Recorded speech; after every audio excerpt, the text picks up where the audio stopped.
Zombie companies across America are failing and going out of business. They're declaring bankruptcy, they're laying off workers, and they're going to zero. The most recent example is an EV startup called Electric Last Mile Solutions, who's planning to declare bankruptcy only 1 year after going public, which has caused their stock price to plummet all the way to 19 cents a share. Unfortunately for the US economy, Electric Last Mile Solutions is just one example of the many that we're going to see throughout the rest of 2022 declare bankruptcy and go out of business. Why do I feel so confident predicting this? Well, that's because America has a record share of zombie companies in operation right now. That is, companies that lose money and need to take out debt and equity to cover their losses and fund their operation. You will all be shocked to find out that 40% of the publicly traded companies right now on the S&P 500 and NASDAQ are zombie companies. Throughout this video, I'm going to reference several companies that I think are on the verge of going bankrupt. Some of them are going to be pretty big. You're going to be shocked to see who they are. But first, you all need to understand how we got to this point. Like, how did America's economy become so dependent on a record share of money-losing companies to propel employment and wage growth and economic growth? Well, it didn't happen overnight, everyone. If you look at this graph showing the share of companies who went public that had negative earnings over the last 40 years, you can see that there's been an incremental buildup since 1980, all the way to the point that today, over the last 5 years, roughly 3/4 of all companies doing an IPO did so with negative earnings, aka they were losing money when they IPO'd. The only other time in US history where this figure was even close was 1999 and 2000 at the peak of the dot-com bubble. Now, some of you might be thinking, why have people and banks been so willing to fund these money-losing companies over the last several years? And the answer is simple, actually. It has everything to do with the Federal Reserve. Over the last 40 years, incrementally, the Federal Reserve has lowered interest rates. Back in the early to mid-80s, the short-term interest rate was around 8 to 9%. Then in the mid to late 90s, it was around 6%. And then after 2000 is when things really changed. Because after 2000 in the dot-com recession, Alan Greenspan lowered interest rates to around 1%, and outside of a brief uptick in 06-07, they've stayed in that 1% or lower range ever since. This artificial Fed suppression of interest rates to go along with money printing made it very easy for loss-making companies to attract investment, because people said, why not? Why not take a flyer on investing in this money-losing company? Particularly in a state like California, where 59% of all the public companies are zombie companies, or Washington, where 56% are zombie companies, or Massachusetts, where 61% of the companies are zombie companies. If you're someone who lives in those states or any city that is driven by tech and healthcare, there's a good chance that you're going to be facing a deep economic crash over the next 1 to 2 years, and that your housing market and economy is going to go down as a result. That's because the combination of inflation and higher interest rates and Federal Reserve tightening has shut off the spigot of debt and equity that went to fund these loss-making companies, which is causing many CEOs across corporate America to freak out, including Elon Musk. Musk, the CEO of Tesla and soon to be Twitter, said a recession is inevitable at some point. As a result, he's slowing Tesla's expansion and said that the company is going to cut 10%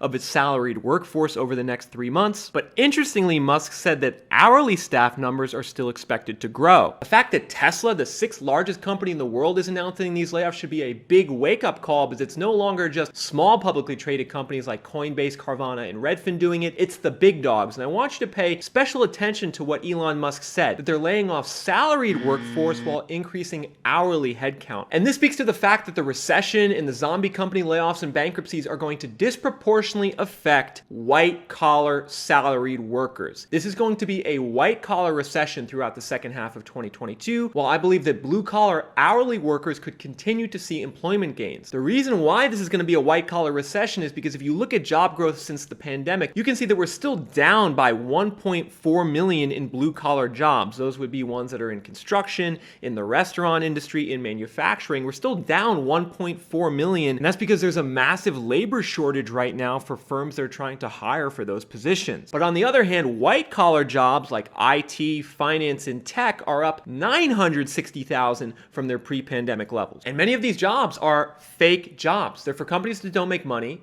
They're for positions that aren't very productive. And one of the clearest examples of this I saw was looking at Snapchat. For those of you that don't know, Snapchat is an app similar to Instagram that allows people to send messages and pictures. This company, who is another money loser, hired 2,000 employees in 2021. And when I look at that, I ask myself, what are 2,000 new workers doing at Snapchat? Another example of this drunken hiring spree was Twitter. It went from full-time employees of 5,500 at the end of 2020 to 7,500 at the end of 2021. And you got to ask yourself, what do those extra 2,000 employees at Twitter. What are they doing? Are they necessary? Are they going to be there 12 months from now? Well, now that Elon Musk looks to be buying Twitter, he said that layoffs are likely, and on top of that, he could make Twitter employees return to the office full time. And this trend of layoffs and requiring workers to go back into the office is going to be a trend not just at Twitter, but probably across a lot of corporate America, which is going to mean a big shakeup in the US housing market. Because there's many cities and housing markets that during the pandemic benefited from tech workers moving in who could work remote. Well, now those tech workers might be forced to go back into the office or worse, laid off. That means that housing markets like Austin, Texas, Salt Lake City, Phoenix, Arizona, Tampa, Florida, Las Vegas, Boise, Idaho are all in the crosshairs of the bankruptcies and layoffs that we are seeing already occur across America and that are going to get worse as the year goes on. Now, speaking of bankruptcies, I'm now going to list several companies that my research says have a high likelihood of going out of business. And we're going to start with the company I think is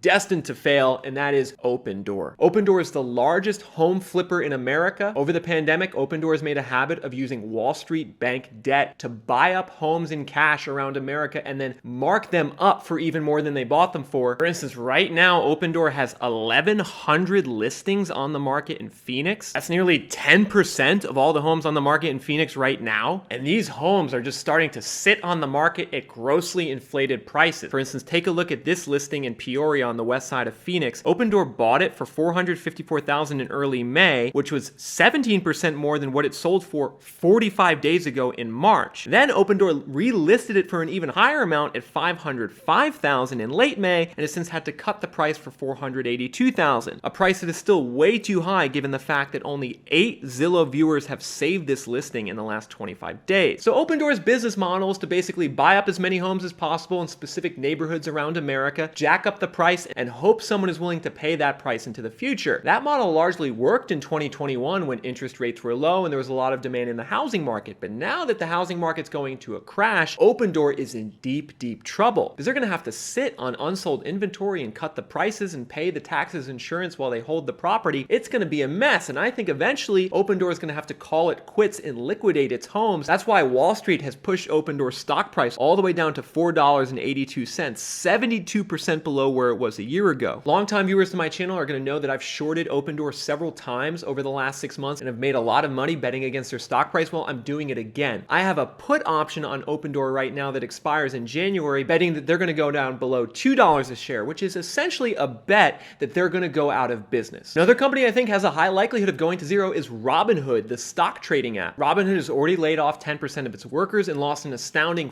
$400 million in the first quarter of 2022 with a 50% year-over-year decline in revenue. I don't really see the value that Robinhood offers in its stock trading platform above other options like Schwab and TD Ameritrade, so I see no reason that Robinhood should stay in business, especially given the fact that the average user on Robinhood has a FICO score below 650 and has a median account balance on the app of only $240. And another zombie company I think could go out of business is Carvana, the used car dealer. They lost $500 million in the first quarter of 2022, and their cash position only gives them runway for another 2 to 3 quarters of those losses before they would have to either borrow more money or shut their doors. Some other companies I think could go out of business include Coinbase, the crypto trading platform, Fubo TV, the TV streaming service, as well as Sonder Holdings. Sonder is a wannabe Airbnb company. They basically master lease units in apartment buildings. They take units away from regular renters so they can then turn around and lease those units in a short-term rental similar to Airbnb. Sonder just laid off 20% of its workforce and actually also had to lay off 30% of its workforce back in the middle of 2020 during the pandemic. This is not a company I believe that's going to survive. So for those of you who are entrepreneurial out there and want to make some profits, you could potentially bet against these companies either by shorting them or buying put options on them, essentially betting that their share prices are going to go down further. But as I said earlier, the stock prices for these companies have already gone down a lot. So at this point, if you're going to bet against them, you're basically betting they're going to go to zero. And that does have some risk because there's always a chance that one of these companies could get acquired rather than go out of business, which could prevent the stock price from going to zero. So if you do want to engage in this strategy, make sure to think of that risk. Another thing to be mindful of, especially if you buy a put option, is the timeline. You could be completely right that a company is going to go out of business, but if the put option expiration date is before the company goes out of business, you might lose out. That's why I prefer longer dated put options, anywhere from 9 to 18 months in advance, so you have some runway to allow a bankruptcy to occur. But just make sure to remember, everyone, that enacting these strategies of doing put options or shorting is potentially risky. You could lose a lot of money by doing it, and I'm not a financial advisor, so make sure if you do want to do these things to talk to a registered financial advisor who can guide you through whether it's a good idea for you and how to do it. Lastly, everyone, make sure to smash the like button. That's the best way you can show your support for this channel, and also make sure to comment below. Let me know what you think about the zombie company bankruptcy wave that I'm predicting. Do you agree with it? Do you disagree with it? Are there other companies that you think are likely to go under? Let me know in the comments below.